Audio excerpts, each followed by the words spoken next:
Hello जय नमस्कार मेरे प्यारे साथियों। अगर आप भी बिहार बोर्ड क्लास 12 में पढ़ते हैं तो इस वीडियो को बिल्कुल स्किप मत कीजिएगा, क्योंकि इस वीडियो में लेकर आ चुके हैं बिहार बोर्ड क्लास 12 के top most BBI objective question, वो भी एकदम बेहतरीन तरीके के साथ। तो वीडियो को बिल्कुल स्किप मत कीजिएगा।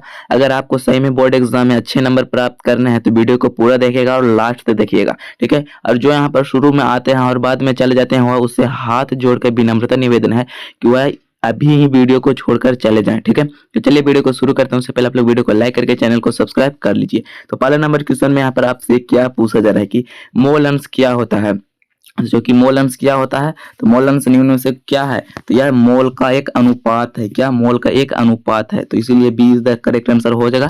और मोल अंश या मोल प्रभाज का परिभाषा क्या होता है, तो जब किसी विलयन में उपस्थित विलेय तथा विलायक की मोलों की संख्या तथा विलयन में उपस्थित कुल मोलों की संख्या के अनुपात को ही मोल अंश या तो मोल प्रभाज कहते हैं। तो right answer B is the correct answer हो जाएगा, ठीक है। और 2017 में क्वेश्चन आपके बोर्ड एग्जाम में पूछा गया था। इसमें पूछा जा रहा है कि मोलरता की इकाई क्या होता है, मतलब मोलरता की इकाई निम्न में से क्या है। जब भी मोलरता की बात की जाए ना तो आप लोग यही याद रखिएगा कि मोलरता मतलब आयतन, ठीक है, और आयतन मतलब लीटर। तो राइट आंसर आपका मोल बटा litre is the correct answer हो जाएगा। और मोललता की बात की जाए ना तो वह मोल बटा क्या होता है, तो वह द्रव्यमान पर निर्भर करता है, तो इसलिए वह केजी में हो जाएगा, ठीक है। तो option number B is the आपका करेक्ट आंसर यहाँ पर हो जाएगा। इसमें पूछा जा रहा है कि मोललता किस पर निर्भर करता है, ठीक है। तो मोललता किस पर निर्भर करता है, तो वह विलायक के द्रव्यमान पर निर्भर करता है, मतलब द्रव्यमान पर निर्भर करता है। और मोलरता किस पर निर्भर करता है, तो वह आयतन पर निर्भर करता है। आप लोग ये सब याद रखिएगा, ठीक है। तो राइट आंसर आपको option number C is the correct हो जाएगा। यहाँ पर 4 नंबर क्वेश्चन में पूछा जा रहा है कि रॉल्ट का नियम किससे संबंधित है। तो रॉल्ट का नियम किससे संबंधित है, तो वह वाष्प दाब से संबंधित है। किससे, तो वाष्प दाब से। तो राइट आंसर आपका option number A is the correct answer यहाँ पर हो जाएगा। 5 नंबर क्वेश्चन में यहाँ पर आपसे पूछा जा रहा है कि आदर्श विलयन में डेल्टा एच का मान क्या होता है। डेल्टा एच कहने का मतलब होता है मतलब तापमान, ठीक है। तो तापमान का मान यहाँ पर होता है तो शून्य होता है। आप लोग ये सब नोट्स में देखे होंगे ना, ऐसे लिखा हुआ डेल्टा एच एम आई एक्स बराबर 0, ठीक है, इस प्रकार का लिखा हुआ रहता है। और अंक में मतलब शब्द में लिखा हुआ रहता है या यह तापमान पर निर्भर नहीं करता है, ठीक है। तो राइट आंसर आपका option number A is the correct answer हो जाएगा। वह सब्जेक्टिव के लिए अलग है, ठीक है। 6 नंबर क्वेश्चन में यहाँ पर आपसे पूछा जा रहा है कि अनादर्श विलयन में विचलन क्यों होता है। तो अनादर्श विलयन में विचलन क्यों होता है, तो विचलन होने का प्रमुख कारण यहाँ पर यही है कि अणुओं के बीच आकर्षण में अंतर होता है, तभी अनादर्श विलयन में विचलन होता है। तो राइट आंसर आपका option number A is the correct answer हो जाएगा, ठीक है। अगर आपने अभी तक सब्जेक्टिव के नोट्स नहीं लिए हैं तो लास्ट में एक नंबर बताऊंगा, उस पर आप लोग कांटेक्ट करके ले लीजिएगा, ठीक है।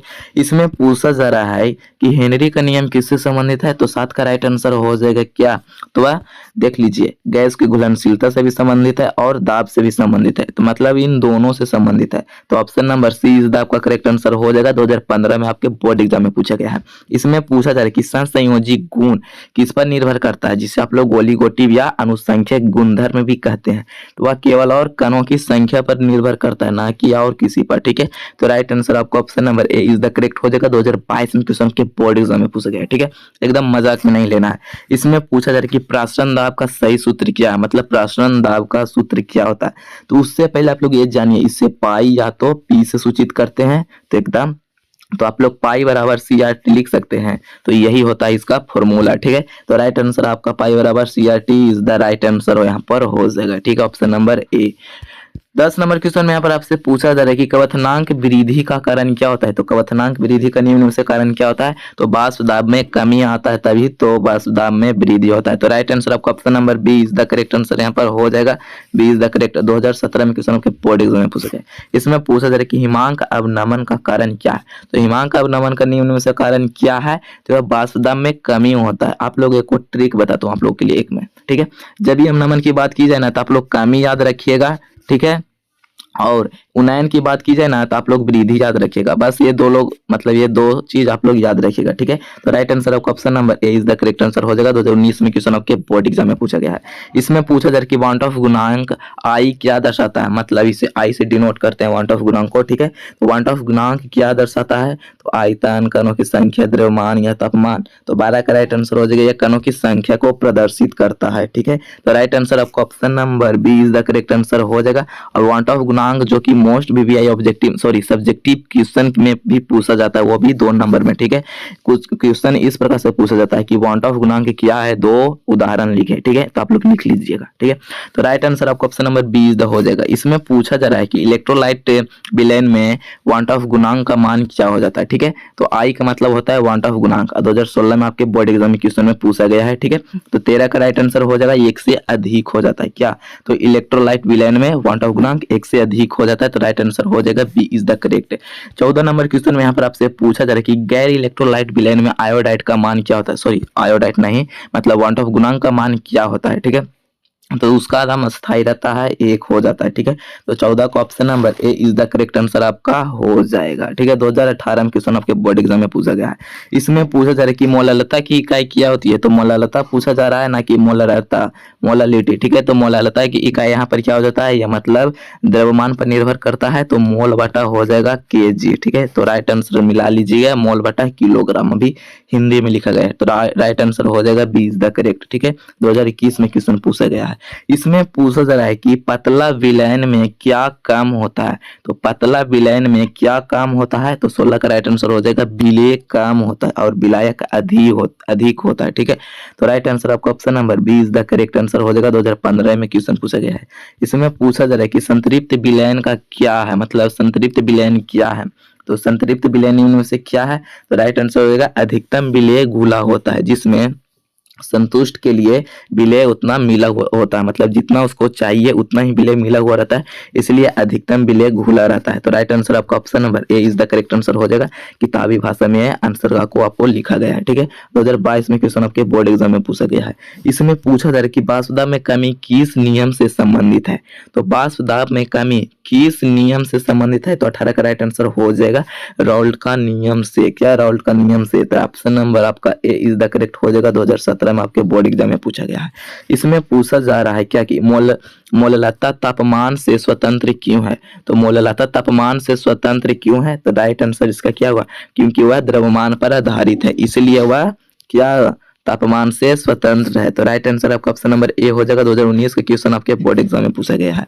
इसमें पूछा जा रहा है कि मोललता तापमान पर निर्भर क्यों है, तो मोललता तापमान पर निर्भर क्यों है, तो इसका राइट आंसर क्या होगा, क्योंकि यह आयतन में बदलता है। ठीक है, क्योंकि मोललता है ना जो आयतन में बदलता है, और मोललता है जो द्रव्यमान में बदलता है। तो राइट आंसर आपका option number A is the correct answer हो जाएगा। 2023 में क्वेश्चन पूछा गया है। इसमें पूछा जा रहा है कि हेनरी का नियम का सही सूत्र क्या है, तो हेनरी का नियम का सूत्र निम्न में से कौन सा है, तो 21 का राइट आंसर क्या हो जाएगा, तो के एक्स हो जाता है, पी बराबर के एक्स हो जाता है, मतलब के एक्स, और इसका एक प्रकार से ये भी लिख सकते हैं एम बराबर के एच पी, भी आप लोग इस प्रकार से भी आपको लिख सकते हैं। ठीक है, तो कोई भी हो आप लोग हेनरी का सही सूत्र हो जाएगा। ठीक है, तो यहाँ पर ए दिया गया है, तो राइट आंसर आपका option number A is the correct answer हो जाएगा। इसमें पूछा जा रहा है कि आदर्श विलयन का उदाहरण कौन है, तो आदर्श विलयन का निम्न से उदाहरण कौन सा है, तो 22 का राइट आंसर निम्न से कौन सा हो जाएगा, तो बेंजीन प्लस टोल्यून हो जाएगा, टोल्यून हो जाएगा। तो option number A is the correct answer हो जाएगा। और ये सब क्वेश्चन 2 नंबर में भी पूछे जाते हैं, आप इसीलिए तो कह रहा हूँ कि नोट्स आप लोग ले लीजिए, उसमें बहुत सारे वीवीआई सब्जेक्टिव है, एकदम आसान भाषा अपने लैंग्वेज में, जो कि आपको लास्ट में नंबर बताऊंगा, उस पर आप लोग को कॉन्टेक्ट करना है। ठीक है, तो right answer A is the correct हो जाएगा। 2018 में क्वेश्चन आपके पूछा गया है। इसमें पूछा जा रहा है कि धनात्मक विचलन कब होता है, तो धनात्मक विचलन कब होता है, तो राइट आंसर इसका क्या हो जाएगा, तो आकर्षण कमजोर होने के कारण धनात्मक विचलन उत्पन्न होता है, मतलब कमजोर होने के कारण। ठीक है, तो राइट आंसर आपका ऑप्शन नंबर ए हो जाएगा। ठीक है, ए इज द करेक्ट। 2020 में क्वेश्चन आपके बोर्ड एग्जाम में पूछा गया। इसमें पूछा जा रहा है कि ऋणात्मक विचलन कब उत्पन्न होता है, तो ऋणात्मक विचलन कब उत्पन्न होता है, तो आकर्षण अधिक होता है। ठीक है, आकर्षण शक्ति जब भी अधिक होगा तो ऋणात्मक विचलन होगा, और जब भी कम होगा तो धनात्मक विचलन उत्पन्न होगा, ये अपोजिट होता है एक दूसरे की। ठीक है, तो राइट आंसर आपका ऑप्शन नंबर ए हो जाएगा। 2021 में क्वेश्चन आपके बोर्ड एग्जाम में पूछा गया है। इसमें पूछा जा रहा है कि प्रासरण क्या है, तो प्रासरण एक प्रकार का क्या है, तो विलायक का एक प्रकार का प्रवाह है। ठीक है, प्रासरण क्रिया भी आप लोग समझ सकते हैं। तो राइट आंसर आपका ऑप्शन नंबर ए हो जाएगा। 2015 में क्वेश्चन आपके बोर्ड एग्जाम में पूछा गया है। इसमें पूछा जा रहा है कि प्रतिलोम प्रासरण में क्या किया जाता है, मतलब प्रतिलोम करने का मतलब होता है उल्टा प्रासरण। ठीक है, तो उसमें दबाव लगाया जाता है, प्रासरण दाब से जब भी अधिक लगाएंगे ना किसी विलयन में, तो शुद्ध विलायक के कान विलायक के कान शुद्ध विलायक में प्रवेश कर जाता है, और इसका उपयोग खास करके समुद्री क्षेत्रों में किया जाता है समुद्री पानी को शुद्ध बनाने के लिए। ठीक है, तो इस पर क्या हो जाएगा राइट आंसर, तो दबाव लगाया जाता है। तो कितना दबाव लगाया जाता है, तो प्रसारण दाब से भी अधिक दाब लगाया जाता है। ठीक है, तो आप लोग ये याद रखिएगा, ऑप्शन नंबर ए हो जाएगा। 2022 का क्वेश्चन आपके बोर्ड एग्जाम में है। इसमें पूछा जा रहा है कि अति सांद्र विलयन क्या है, तो अति सांद्र विलयन निम्न से कौन सा है, तो यही है अधिक विलय वाला एक प्रकार का विलयन होता है। तो राइट आंसर आपका ऑप्शन नंबर ए हो जाएगा। 2017 में पूछा गया है। इसमें पूछा जा रहा है कि अल्प सांद्र विलयन क्या है, तो अल्प सांद्र पूछा जाता है मतलब थोड़ा सा, मतलब कम विलय वाला। ठीक है, तो राइट आंसर आपका ऑप्शन नंबर ए हो जाएगा। ठीक है, 2019 में क्वेश्चन पूछा गया है।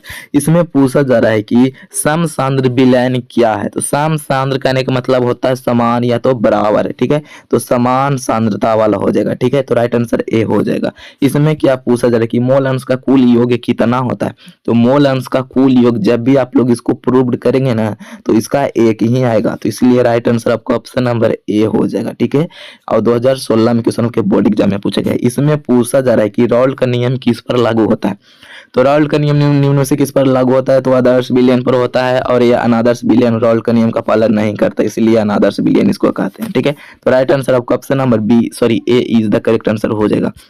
इसमें पूछा जा रहा है कि मतलब वांट ऑफ गुणांक मतलब बड़ा होगा, मतलब एक से अधिक होगा, तो कब जब क्या होगा, तो संघटन, संगठन आप लोग जानते हैं। Right answer A is the correct answer हो जाएगा। ठीक है, वाट ऑफ गुणांक करने का मतलब संगठन मतलब समान रहता है ना। जैसे मैं आप लोग मान लीजिए संगठन, जैसे मैं आप लोगों को उदाहरण दे रहा हूँ NaCl। ठीक है, NaCl का संगठन समान नहीं है, आप लोग इसको तोड़ेंगे ना तो सोडियम हो जाएगा प्लस में और क्लोराइड हो जाएगा माइनस में, टूट जाएगा। ठीक है, तो एक और एक ए हो गया तो प्लस में 2 हो गया, तो ये संघटन नहीं हुआ, ये विघटन हो गया, मतलब 2 भागों में टूट गया, सॉरी अपघटन हो गया, मतलब 2 भागों में टूट गया। ठीक है, उसी को संघटन बोलते हैं जो नहीं टूटता है अपने भागों में। ठीक है, तो राइट आंसर आपका option number A is the correct answer हो जाएगा। ठीक है, 33 नंबर क्वेश्चन, सॉरी आज के लिए इतना ही, मिलेंगे अगले वीडियो में, तब तक के लिए जय हिंद, वंदे मातरम।